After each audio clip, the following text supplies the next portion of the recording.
शिवपुरी गांव में शारदा नाम की एक गरीब बुजुर्ग महिला अपने बेटे रोशन, बहू गंगा और पोते गुड्डू के साथ रहती थी। शारदा देवी प्रतिदिन सुबह तड़के उठकर स्नान करती और फिर भगवान शिव की पूजा करने घर के मंदिर में बैठ जाती। रोशन एक लकड़हारा था। शिव भगवान की कृपा से लकड़ियां बेचकर अब उसकी अच्छी कमाई होने लगी।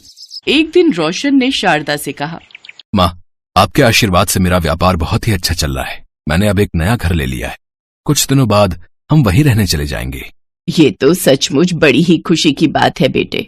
अच्छा ये बता, तूने हमारे साथ साथ भगवान के रहने के लिए भी नए घर में मंदिर बनवाया या नहीं? ये बात सुनकर गंगा कहती है, माँ जी, आप सारा दिन पूजा पाठ ही करती रहती हैं। वहाँ भी आप सारा दिन यही करती रहोगी। सुबह सुबह उठकर हमारी नींद खराब करोगी। इसलिए हमने सोचा है कि आप यहीं रहें और अपना पूजा पाठ करती रहें। हम आपको आपका खर्चा पानी भेज दिया करेंगे। नए घर में केवल मैं, ये और हमारा गुड्डू ही साथ जाएगा। रोशन, देख तो बहू क्या बकवास किए जा रही है। क्या सचमुच तेरे घर में मेरे और मेरे प्रभु के लिए कोई जगह नहीं है? आज इन्हीं की कृपा से तुझे ये सब मिल पाया है और अब तू इन्हें ही भूल गया। माँ, ये सब मेरी मेहनत का नतीजा है। और गंगा कह तो रही है कि हम आपको आपका खर्चा भेज दिया करेंगे। आप इतने बड़े घर में जाकर क्या करोगी? अपने बेटे बहू की बातें सुनकर शारदा देवी रोने लगी, लेकिन उसके बेटे बहू उसको वहीं छोड़कर चले जाते हैं। शारदा देवी भगवान शिव से प्रार्थना करने लगी, हे भगवान, मेरा बेटा नासमझ है, उसको कोई भी दंड नहीं देना। एक दिन उसको अपनी गलती का एहसास जरूर होगा। वो आपकी शरण में आ जाएगा। उसको माफ कर दीजिए। अगले दिन से ही शारदा सुबह नहाकर भगवान शिव के लिए भोग बनाती और फिर उनकी पूजा पाठ में मगन हो जाती। इसके बाद शिव जी का भजन पूजन करके उनको भोग लगाकर प्रसाद ग्रहण करती। कभी कभी वो अपने लिए खाना बनाती तो कभी केवल प्रसाद खाकर ही संतोष कर लेती। ऐसे ही कई रोज गुजर गए। फिर एक दिन शारदा देवी अपने घर के बाहर बैठी थी कि तभी उसके पड़ोस की एक औरत उसके पास आई और शारदा उससे कहने लगी, सुनो बेटी, मेरा कुछ सामान खत्म हो गया है, क्या तुम बाजार से जाकर ले आओगी? वो औरत बाजार से सारा सामान लाकर शारदा देवी को दे देती है। शारदा उसके लिए चाय बनाकर लाती है और फिर उस औरत को धन्यवाद कहती है। चाय पीते हुए वो महिला शारदा देवी से कहती है, माँ जी, आज आपके बेटे ने अपने नए घर की खुशी में सभी गांव वालों को भोजन पर आमंत्रित किया है। क्या उन्होंने आपको नहीं बुलाया? जो मेरे शिव जी का ना हो सका, भला वो मेरा क्या होगा? अब मुझे उससे कोई मतलब नहीं है। शारदा देवी की बात सुनकर महिला वहाँ से चली जाती है। ऐसे ही समय बीतता गया। अब शारदा देवी और भी बूढ़ी और कमजोर होती गई। अब उसमें खाना और प्रसाद तक बनाने की हिम्मत नहीं बची थी। इसलिए वो अब सिर्फ शिव जी के लिए ही प्रसाद बनाती और उसी को खाकर संतुष्टि कर लेती थी। एक दिन शारदा देवी भगवान शिव के आगे बैठकर रोने लगी और कहने लगी, प्रभु, अब इस संसार से मेरा मन भर चुका है। अब आप मुझे अपनी शरण में ले लीजिए। ना जाने और कितना कष्ट सहना होगा मुझे आपसे मिलने के लिए। इतना कहकर वो भजन करने लगी। अगले दिन सुबह शारदा ने स्नान किया और फिर प्रसाद बनाने के लिए रसोई में गई तो उसने देखा कि आटा खत्म हो चुका है। उसे ध्यान आया कि कुछ गेहूं पड़े हुए हैं। वो गेहूं लेकर चक्की में पीसने बैठ गई, लेकिन कमजोरी के कारण उनसे चक्की चल ही नहीं रही थी। ये देख शारदा देवी की आंखों से आंसू बहने लगे।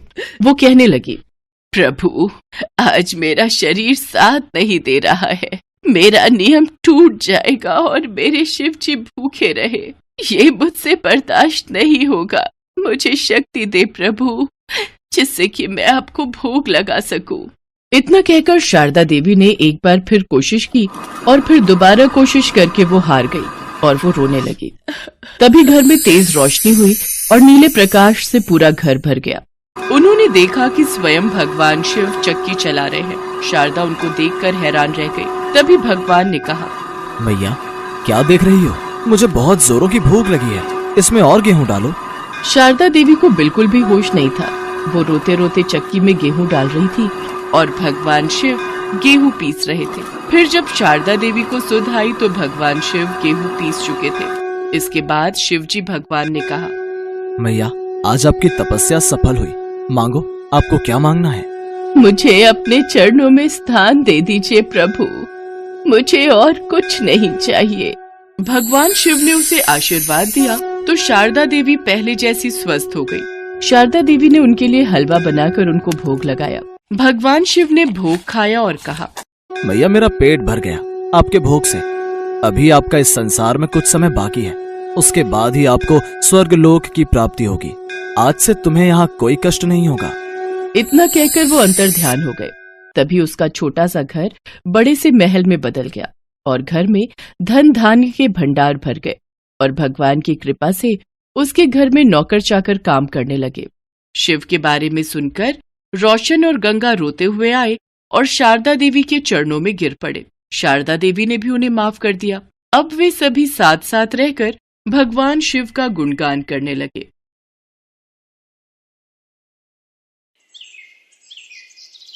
एक गांव में शिवम नाम का एक दूध वाला रहता था। उसके पास 2 भैंसें थी। वो हर सुबह उनका दूध निकालता और पूरे गांव में घूमकर बेचा करता था। शिवम का रोजाना का एक नियम था। दूध बेचने के बाद उसके पास जो भी दूध बचता था उसे शिवम रास्ते में शिव जी के मंदिर में शिवलिंग पर चढ़ा देता था। उसका दोस्त मंगल रोजाना उसे ऐसा करते देखता था। एक दिन, शिवम, तू इतनी मेहनत से पूरे गांव में दूध बेचता है और जो दूध बच जाता है उसे तू शिव मंदिर में चढ़ा देता है। बाकी लोग तो शिवलिंग पर थोड़े से दूध में पानी मिलाकर चढ़ाते हैं। तू भी ऐसा किया कर और बाकी बचे दूध को इकट्ठा करके उसकी दही और घी बनाकर बाजार में बेच दिया कर। इससे तेरी दुगनी कमाई होगी। मंगल, मैं भोलेनाथ को अपना पिता मानता हूँ, इसलिए उनकी भक्ति और सेवा करता हूँ। भोलेनाथ की कृपा से मेरी इतनी कमाई हो जाती है जिससे मैं खुश रहता हूँ। शिवम मंगल की बात पर ध्यान नहीं देता। वो नियम से ही रोजाना दूध चढ़ाने का कार्य करता रहता था। एक दिन मंदिर के पंडित जी ने शिवम से कहा, शिवम, तू हर दिन महादेव का दूध से अभिषेक करता है। तेरी क्या मनोकामना है जिसके लिए तू ये सब कर रहा है? पंडित जी, मुझे भोलेनाथ से कुछ नहीं चाहिए। मैंने कई बार कुछ लोगों को दूध में पानी मिलाकर चढ़ाते देखा तो मुझे लगा भोलेनाथ पानी मिला दूध पीकर कमजोर न हो जाए, इसलिए मैं उनको दूध चढ़ा देता हूँ। अच्छा, फिर ठीक है। एक दिन गांव में तेज बारिश हो रही थी। बारिश के कारण शिवम दूध बेचने नहीं जा सका। उसका आज सारा दूध बच गया था। उसने सोचा, आज इतना दूध बच गया है, मैं इसे शिवलिंग पर चढ़ा आता हूँ। शिवम, ये दूध तो बहुत सारा है, ये तो बहकर खराब हो जाएगा। तो फिर मैं इस दूध का क्या करूँ? पंडित जी, मैं ये दूध घर वापस भी नहीं ले जा सकता और ऐसे तो ये दूध खराब हो जाएगा। तुम एक काम क्यों नहीं करते? तुम इस सारे दूध की खीर बनाकर भोलेनाथ को भोग लगाकर गाँव में खीर का प्रसाद बांट दो, इससे तुम्हें पुण्य मिलेगा।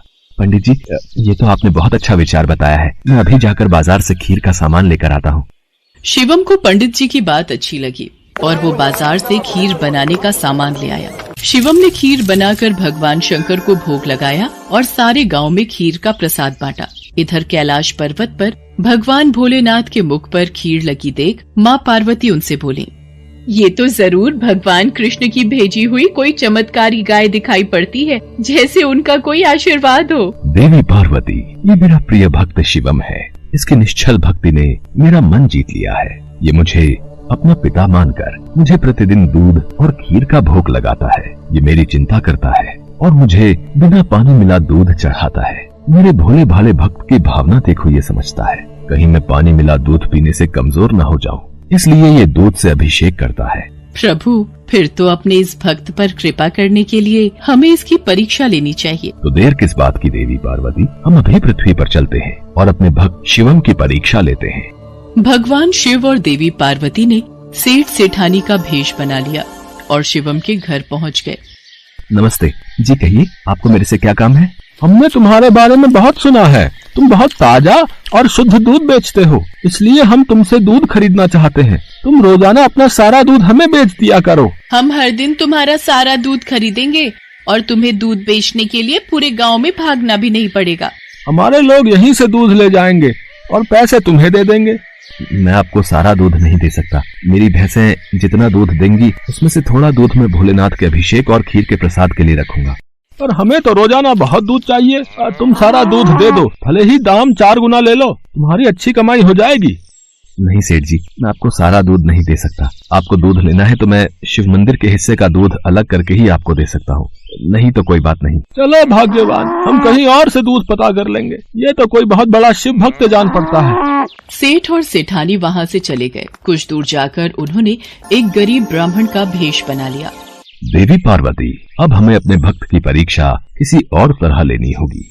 भगवान शंकर और माँ पार्वती मंदिर की सीढ़ियों पर बैठ गए। शिवम दूध बेचकर मंदिर जा रहा था। उसने एक गरीब ब्राह्मण ब्राह्मणी को रोते देखा। आप दोनों क्यों रो रहे हो? मुझे अपनी परेशानी बताओ, शायद मैं आप दोनों की सहायता कर सकूं।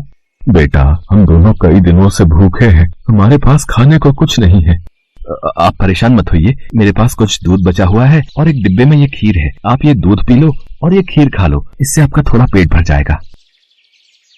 भगवान शंकर तुम्हारा भला करें बेटा, आज तुमने हमें ये दूध और खीर खिलाकर तृप्त कर दिया। यदि मैं आपको भूखा छोड़कर भगवान भोलेनाथ को ये दूध और खीर का भोग लगाता तो वो भी इसे ग्रहण नहीं करते, क्योंकि जिस तरह से मैं उन्हें अपना पिता मानता हूँ तो वो भी तो आपके पिता हैं, तो मैं उनकी संतान को भूखा कैसे रख सकता था।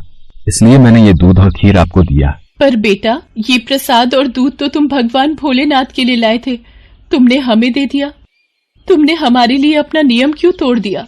शिवम की भोली भाली और पवित्र बातों को सुनकर भगवान शंकर और देवी पार्वती अपने असली रूप में आ जाते हैं। उन्हें देखकर शिवम उनके चरणों में गिर जाता है। शिवम, मैं तुम्हारी सच्ची भक्ति से बहुत प्रसन्न हूँ। मांगो, क्या मांगते हो? प्रभु, मुझे आपकी भक्ति के सिवा और कुछ नहीं चाहिए। मुझे आपकी भक्ति करके जो खुशी मिलती है उससे बढ़कर मेरे लिए कुछ भी नहीं। शिवम, तुम मेरे सच्चे भक्त हो। आज के बाद तुम्हारे जीवन में कोई दुख नहीं रहेगा। मेरा आशीर्वाद सदैव तुम्हारे साथ रहेगा। शिवम को अपना आशीर्वाद देकर भगवान शंकर और माँ पार्वती अंतर्ध्यान हो जाते हैं। उस दिन के बाद शिवम का जीवन सभी प्रकार के सुखों से भर जाता है।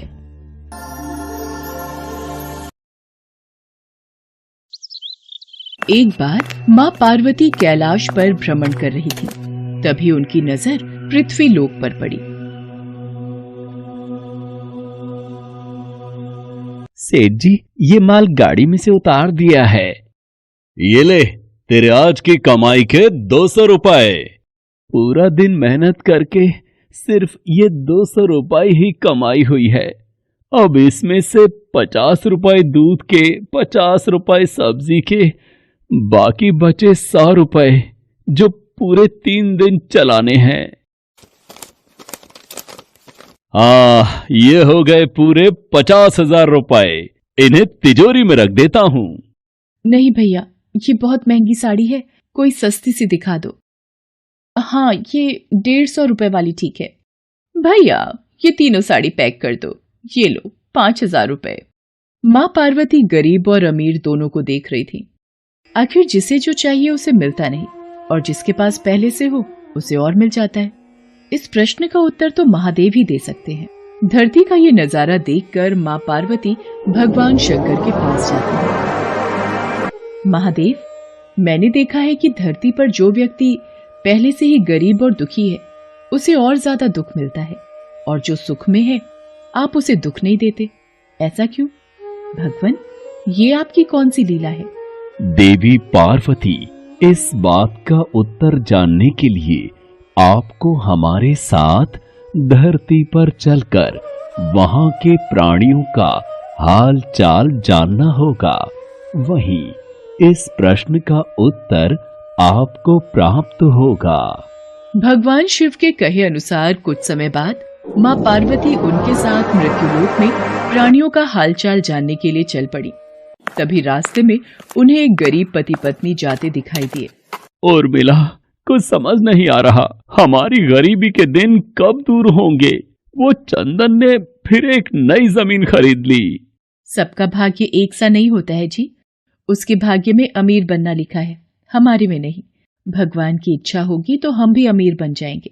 पता नहीं कौन से पिछले जन्मों के कर्मों की सजा भुगतनी पड़ रही है। न जाने कौन से बुरे पाप किए थे। हे महादेव, आप इन दोनों पति पत्नी को कुछ ही पलों में अमीर बना सकते हैं। मेरे कहने पर आप इन्हें अमीर बना दीजिए। ये बेचारे कितने दुखी हैं।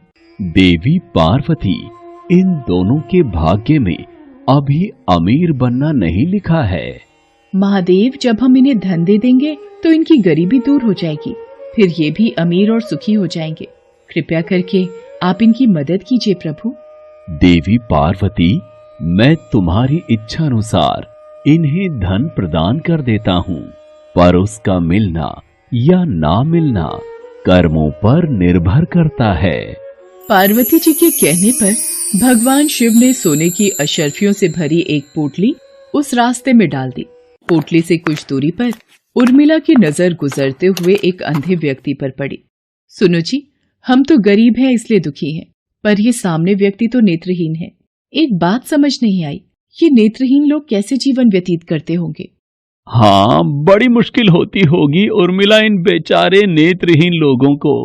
चलो आज हम भी अंधों की तरह चलकर देखते हैं, देखें ये कैसे जीवन जीते हैं। उर्मिला और सूरज आंखें बंद कर एक दूसरे का हाथ थामे चलने लगे। सोने की अशर्फियों की पोटली रास्ते में ही पड़ी रह गई और वे दोनों करीब से गुजर गए।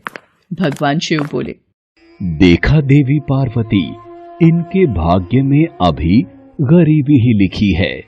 हम कुछ दिन धरती पर ही रहेंगे। यहाँ मनुष्य रूप में रहकर मैं तुम्हारे मन की सभी शंकाओं को दूर करना चाहता हूँ। भगवान शिव और देवी पार्वती ने मनुष्य का रूप धारण किया और पति पत्नी के रूप में एक गांव के पास डेरा जमाया। शाम के समय देवी पार्वती भगवान शिव से बोली, स्वामी, मैं रसोई की तैयारी शुरू करती हूँ। यहाँ पृथ्वीलोक में यदि हम रहने आ ही चुके हैं तो हमें भोजन की भी व्यवस्था करनी होगी।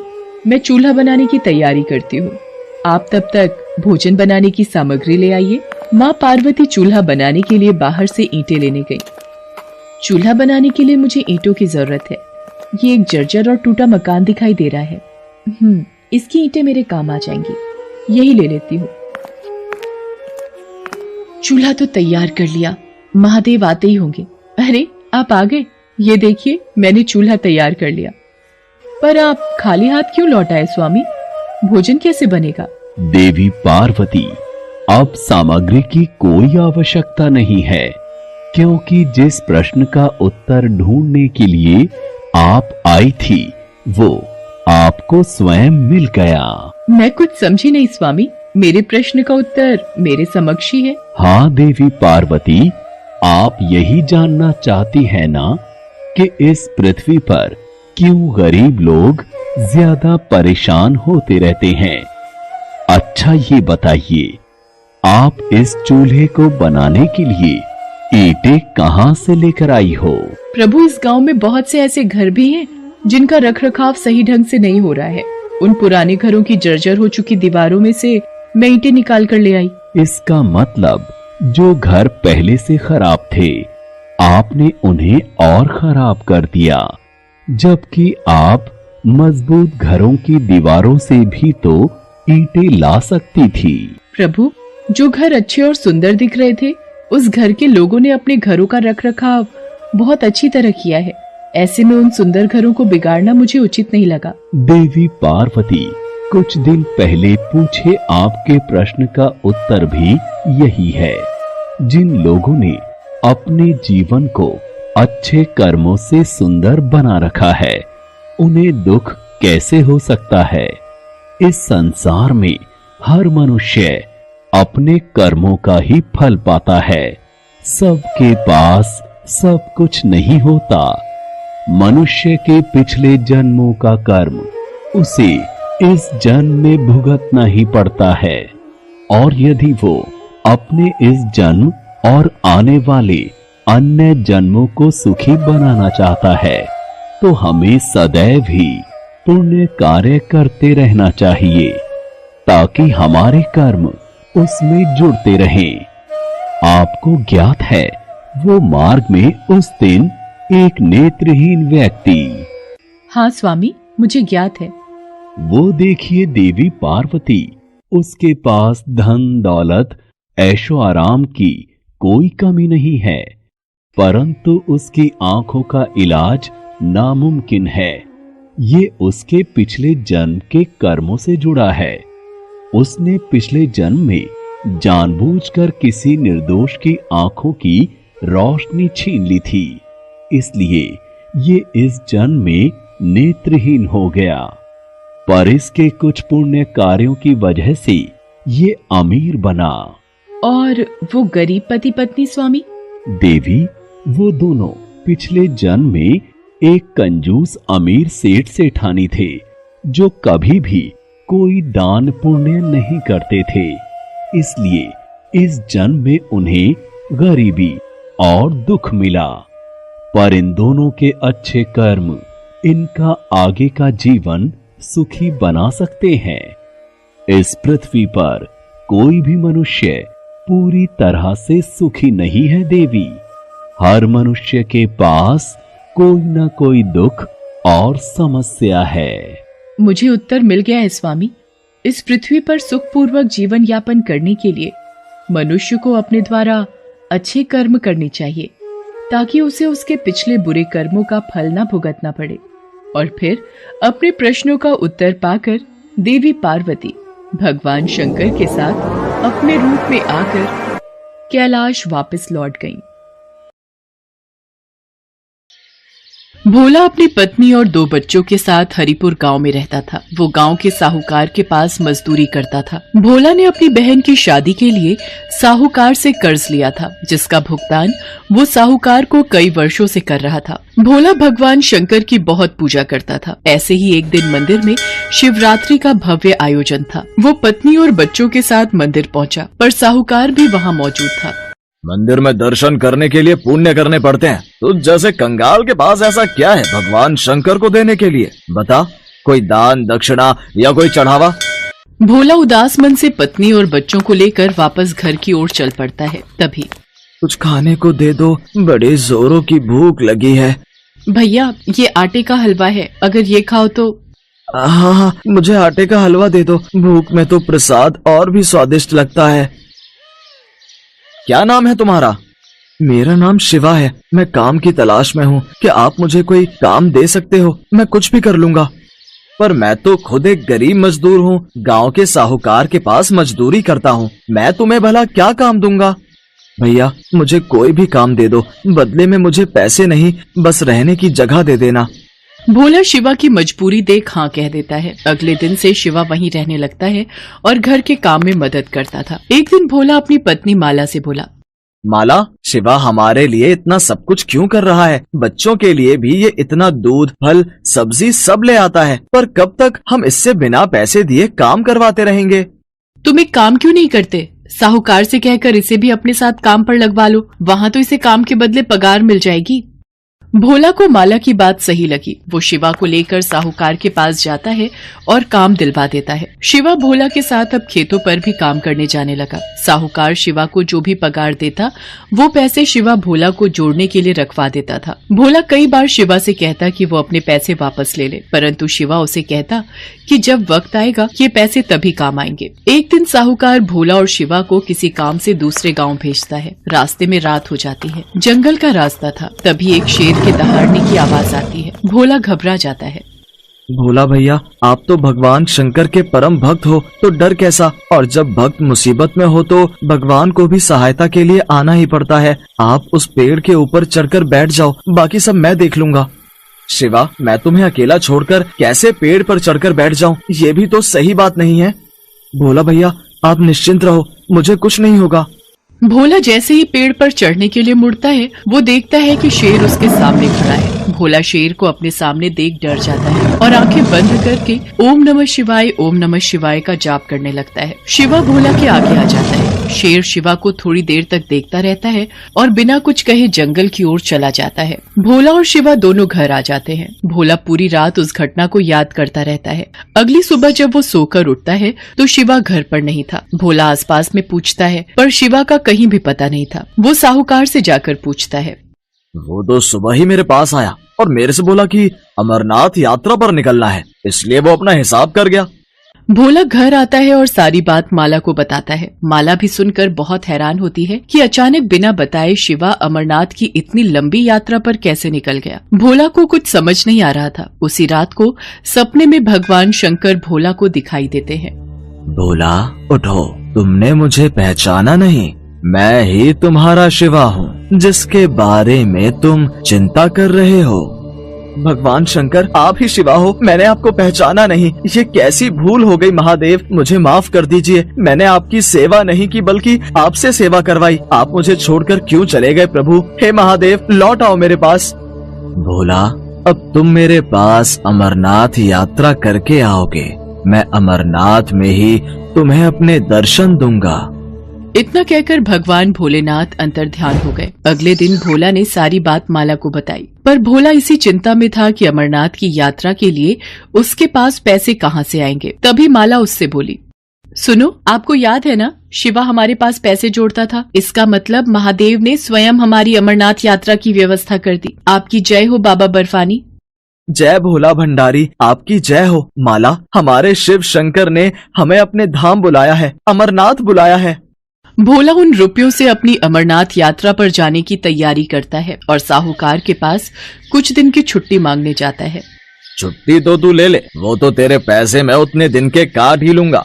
पर ये बता, तू अमरनाथ की यात्रा के बारे में जानता भी है? पता है कितनी दूर है अमरनाथ धाम? पैसा, कपड़ा, खाना पीना, पूरे परिवार के साथ तू कैसे अमरनाथ की यात्रा कर पाएगा? बहुत कुछ देखना पड़ता है, वहाँ पर पूरा पंजीकरण होता है। पूरी तरह से स्वस्थ मनुष्य ही अमरनाथ की यात्रा कर सकता है, नहीं तो रास्ते में ही रोक देते हैं। और तू ठहरा एक गरीब कमजोर, 2-2 दिन तो तू रोटी नहीं खाता, रास्ते में ही गिरकर बेहोश हो गया तो वापस भेज देंगे। देख, मैं भी अमरनाथ जा रहा हूँ अपने परिवार के साथ, देख लियो, मैं अमरनाथ की पूरी यात्रा करके ही वापस आऊंगा।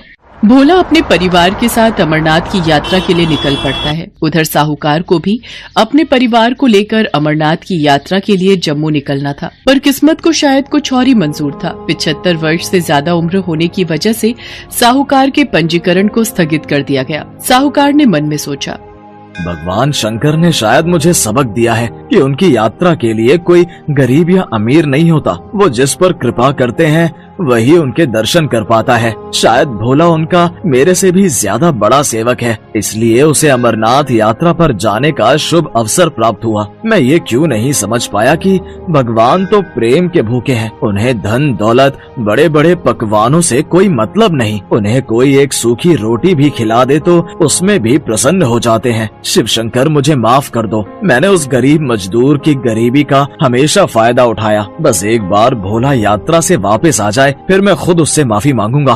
भोला माला और बच्चों के साथ पहलगाम पहुंचता है। वहां से वो पैदल ही यात्रा शुरू करता है। जय बम भोले का जाप करता हुआ वो आगे बढ़ता रहता है। चलते चलते बच्चों को भूख लगती है। रुको तुम लोग, यहाँ इस पत्थर पर बैठो, मैं किसी से पूछता हूँ। सुनिए भैया जी, यहाँ खाने के लिए कोई सुविधा मिल जाएगी? अरे भाई, ये अमरनाथ श्रद्धालुओं के लिए लंगर कमेटियाँ जी जान से पलखें बिछाकर उनका सत्कार करती हैं। खाने पीने से लेकर सोने तक की सुविधा उपलब्ध करवाई जाती है अमरनाथ यात्रा के लिए। आओ, मैं तुम्हें वहाँ का रास्ता बताता हूँ। भोला ने अपनी यात्रा को भगवान भोलेनाथ के भरोसे शुरू किया था और उसे पता था कि वही उसकी ये यात्रा पूरी करवाएंगे। व्यक्ति भोला को लेकर जब लंगर कमेटी के पास पहुंचता है, भोला ने देखा अमरनाथ यात्रा में लोग जगह जगह खाने पीने और सोने की सुख सुविधाएं दे रहे हैं। अमीर भक्त इस कार्य में दान दक्षिणा देकर अपना योगदान देते हैं। सुबह के समय लंगर कमेटियां श्रद्धालुओं की भूख और प्यास को बुझाती हैं और रात होते ही लंगर स्थल धर्मशाला में तब्दील हो जाते हैं। श्रद्धालुओं को बिस्तर और सर्दी से बचने के लिए बुखारी भी मुहैया करवाई जाती है। अमरनाथ यात्रा के लिए उन्हें 5 पड़ाव पार करने थे। पहला पड़ाव पहलगाम उन्होंने पार कर लिया था। बापू, अभी हमें कितनी और यात्रा करनी है? अभी कितनी दूर है अमरनाथ की गुफा? नमन, पहला पड़ाव पहलगाम में अभी हम हैं। अभी हमें चंदनबाड़ी, शेषनाग, पंचतरणी पार करना है। उसके बाद 5वां पड़ाव अमरनाथ की गुफा है, जहां बाबा बर्फानी भोलेनाथ के शिवलिंग के दर्शन होंगे। मतलब अमरनाथ की यात्रा के रास्ते में 5 पड़ाव आते हैं? हाँ छाया बिटिया, पर भोले बाबा का नाम लेते जाओ तो ये रास्ता आराम से कट जाता है और ये 5 पड़ाव भी पार हो जाता है। रास्ते भर अलग अलग पड़ावों पर रुकते हुए आखिर भोला और उसका परिवार अमरनाथ की गुफा पर पहुंचता है। पूरा परिवार इतने सुंदर दृश्य को देखकर खुशी से झूम उठता है। तुम्हें पता है माला, अमरनाथ को तीर्थों का तीर्थ कहा जाता है क्योंकि यहीं पर भगवान शिव ने माँ पार्वती को अमरत्व का रहस्य बताया था। बापू, वो देखो कबूतर। तुम्हें पता है छाया, ये कबूतर का जोड़ा बहुत ही किस्मत वालों को दिखाई देता है, जैसे तुमने देखा। सब मिलकर अमरनाथ बर्फानी शिवलिंग के दर्शन करते हैं। भोला हमेशा याद बनकर रहने वाली अनमोल दृश्यों वाली अमरनाथ यात्रा करके खुशी खुशी गांव वापस आ जाता है। साहूकार भोला से अपनी गलतियों के लिए माफी मांगता है और उसे अच्छी पगार देने लगता है। दिल से भगवान शंकर के आशीर्वाद से भोला की जिंदगी में खुशियां आ जाती हैं। गंगुआ नाम का एक चोर था। वो चोरी का काम इतनी सफाई से करता था कि पुलिस भी उसे आज तक नहीं पकड़ पाई थी। वो हमेशा चोरी करके पुलिस के हाथों से बच निकलता था। गंगुआ रोज रात को चोरी के लिए निकलता और किसी न किसी बड़े सेठ के घर में हाथ मार ही लेता था। गंगुआ की पत्नी ममता उसे कई बार चोरी के लिए मना करती, पर वो अपनी पत्नी की बात नहीं मानता था। तुम्हें कितनी बार कहा है ये चोरी का काम छोड़ दो। अब तो आसपास के मोहल्ले वाली औरतें भी मुझ पर शक करने लगी हैं। वो यही कहती हैं कि तुम्हारा पति तो कोई काम ही नहीं करता, दिन भर सोया रहता है, फिर हमारे घर का गुजारा कैसे चल रहा है। अब मैं उन औरतों को क्या बोलूं कि रात भर तुम चोरी करते हो और दिन में घोड़ी बेचकर सोते हो। कुछ तो शर्म करो। अरे क्यों सुबह सुबह मेरी नींद खराब कर रही है, सोने दे। वैसे भी कल रात चोरी करके कुछ भी हाथ नहीं लगा। मुझे तो लगता है तेरी ही नजर लग गई है। जब देखो मुझे काम के लिए टोकती रहती है। अब मुझे सोने दे, रात को मुझे फिर से चोरी पर निकलना है। गंगुआ रात को चोरी करने निकलता है, पर उस रात भी वो किसी भी घर में चोरी नहीं कर पाता। ऐसे ही कई दिन बीत जाते हैं। गंगुआ परेशान हो जाता है क्योंकि अभी तक उसने कोई भी चोरी नहीं की थी। वो गुस्से में भरा हुआ घर लौट आता है। उसी गांव में मोतीलाल नाम का एक बहुत ही अमीर और लालची व्यापारी रहता था। मोतीलाल दिखावा करने में बहुत ही माहिर था। गांव वालों के सामने वो खूब दान पुण्य करने का दिखावा करता ताकि सब गांव वाले उसकी खूब वाहवाही करें। मालिक, कुछ गांव वाले मिलने आए हैं। हाँ हाँ, उन्हें अंदर भेज दो और सबके लिए चाय पानी का इंतजाम करो। सब गांव वाले मोतीलाल के लिए कुछ न कुछ उपहार लेकर आए थे। अरे अरे, आप सब इतना कुछ ले आए? क्या जरूरत थी इतना कुछ लाने की? सेठ जी, आपने गांव में पानी की नई टंकी लगवाई है, इसलिए गांव वाले उपहार स्वरूप ये थोड़ा बहुत लाए हैं। और ये मेरी तरफ से फसल के नए आम बच्चों के लिए लाया था। अरे तुम सब गांव वालों के काम आना और गांव की सेवा करना ही तो मैं अपना धर्म समझता हूँ। ठीक है, मैं ये रख लेता हूँ। गांव वाले अपने अपने घर चले जाते हैं। मालिक, छोटी सी टंकी लगवाने के बदले इतना सामान फायदे का सौदा है। अरे चुप चुप, दीवारों के भी कान होते हैं। जाकर देख अब कौन आया है, जा। मालिक, शिव मंदिर के पंडित जी आए हैं। जय शिव शंकर पंडित जी। जय शिव शंकर मोतीलाल जी, मंदिर की सेवा कार्य के लिए आपके पास आया हूँ। शिव मंदिर में इस सावन में नया त्रिशूल लगाने का विचार बन रहा है। सोचा आप तो इतना दान पुण्य करते हैं, तो मंदिर में त्रिशूल लगाने का ये शुभ अवसर आपको ही मिलना चाहिए। ये तो बहुत अच्छा किया पंडित जी, जो आपने मुझे ये बात कह दी। मैं तो बहुत समय से ऐसा कोई शुभ कार्य करने का विचार कर ही रहा था। ठीक है, त्रिशूल के लिए जितने भी पैसे लगें आप मुझे बता देना, और त्रिशूल खाली सोने का बना होना चाहिए। मोतीलाल ने पंडित जी को सोने के त्रिशूल के लिए हाँ तो कर दी, पर पंडित जी के जाने के बाद वो सोच विचार में पड़ गए। सोने का त्रिशूल बहुत महंगा आएगा, दिखावा करने के चक्कर में तो मैं लुट ही गया। मोतीलाल ने शिव मंदिर में त्रिशूल लगवा ही दिया। सारे गांव वाले मोतीलाल की वाहवाही करने लगे। मोतीलाल घर लौट आया। उसी रात गंगुआ मोतीलाल के घर चोरी करने घुस गया, पर वो नहीं जानता था कि मोतीलाल जगा हुआ है। मोतीलाल ने गंगुआ को चोरी करते हुए पकड़ लिया। अच्छा, तो तू मेरे घर में चोरी करने आया था? तू नहीं जानता मेरा नाम मोतीलाल है। मोतीलाल, मेरे घर में चोरी करना असंभव है। मैं दिन के साथ साथ रात में भी जागता हूँ, समझा? लगता है मेरी किस्मत ही खराब है। इतने दिनों बाद चोरी करने का मौका मिला और वो भी पकड़ा गया। अब तो ये सेठ मुझे पुलिस के हवाले कर देगा। आज तक मैं पुलिस के हाथों पकड़ा नहीं गया, आज पहली बार मैं पुलिस के हाथों पकड़ा जाऊंगा। अरे अरे, घबरा क्यों रहा है? घबरा मत, मैं तुझे पुलिस के हवाले नहीं करूंगा, है? पर बदले में तुझे मेरा एक काम करना होगा। हाँ हाँ, आप जो भी कहोगे मैं करूंगा, पर मुझे पुलिस के हवाले मत करो। तुझे शिव मंदिर में लगे सोने के त्रिशूल की चोरी करनी होगी और वो त्रिशूल मुझे देना होगा। शंकर जी के त्रिशूल की चोरी? पर हाँ, शंकर जी के त्रिशूल की चोरी। तुझे अभी इसी समय त्रिशूल चुराकर मेरे पास लाना होगा, उसके बाद मैं तुझे छोड़ दूंगा। नहीं तो तू जानता है मैं शोर मचा दूंगा और तुझे पुलिस के हवाले कर दूंगा।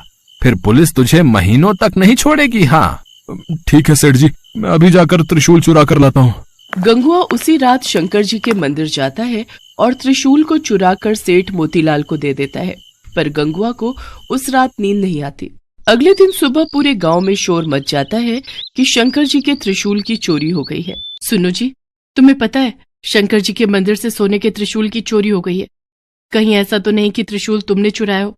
मुझे सच सच बता दो। अगर तुमने ऐसा अनर्थ किया है तो भगवान से क्षमा मांगकर त्रिशूल वापस मंदिर में लगा दो। तुम्हें पता है कभी कभी तो मुझे ऐसा लगता है तुम्हारे पापों के कारण ही आज तक मैं मां नहीं बन सकी।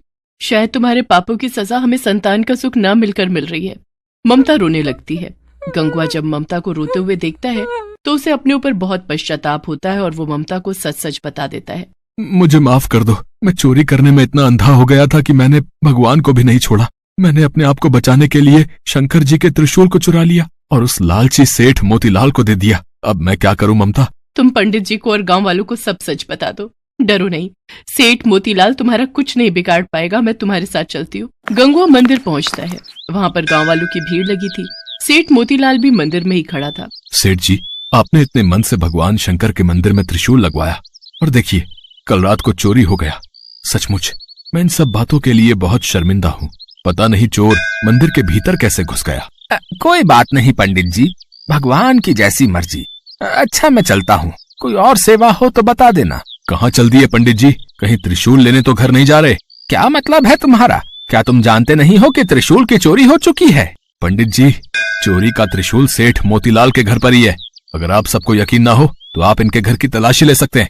ये तुम क्या कह रहे हो? सेठ मोतीलाल बहुत ही धार्मिक प्रवृत्ति के व्यक्ति हैं और त्रिशूल तो उन्होंने स्वयं ही मंदिर में लगवाया है।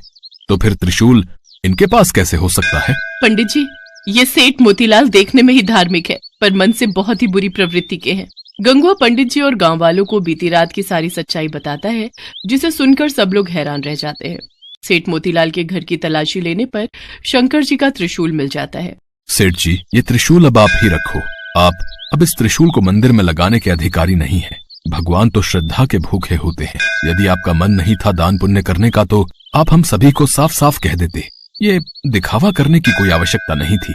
आज के बाद इस शिव मंदिर में आपके दिए पैसों का चढ़ावा नहीं चढ़ेगा। और पंडित जी, हम गांव वाले भी सेठ मोतीलाल के हाथों से कोई धर्म कर्म के कार्य में मदद नहीं लेंगे। हाँ, हर कोई सेठ मोतीलाल के खिलाफ हो जाता है।